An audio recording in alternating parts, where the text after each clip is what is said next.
Hi hello welcome to our channel motivate with Angeline.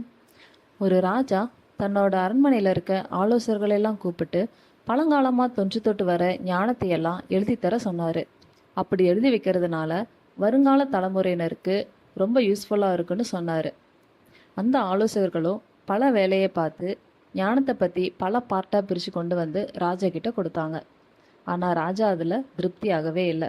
இவ்வளோ நீளமாக இருந்தால் மக்கள் யாரும் படிக்க மாட்டாங்க, அதனால் ஷார்ட்டாக எழுதி கொண்டு வாங்கன்னு அனுப்பிச்சிட்டாரு. இந்த ஆலோசகர்களும் மும்முரமாக வேலையை பார்த்து ஒரே பார்ட்டாக பிரித்து கொண்டு வந்து ராஜா கிட்ட கொடுத்தாங்க. ராஜா அப்பவும் ஹாப்பியாகவே இல்லை. இன்னும் ஷார்ட்டாக எழுதி கொண்டு வாங்கன்னு அனுப்பிட்டாரு.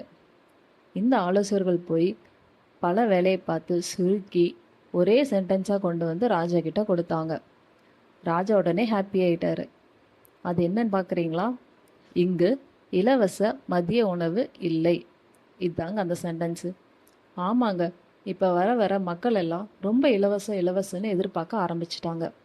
உழைப்பு இல்லாமல் ஏதாவது கிடைக்குமா, இல்லை செலவு பண்ணாமல் ஃப்ரீயாக ஏதாவது கிடைக்குமான்னு யோசிக்க ஆரம்பிச்சிட்டாங்க. ஆனால் உழைப்பு இல்லாமல் எதுவுமே கிடைக்காதுங்க. அப்படி கிடைச்சாலும் அது நிரந்தரமாக இருக்காது. தேங்க்யூ.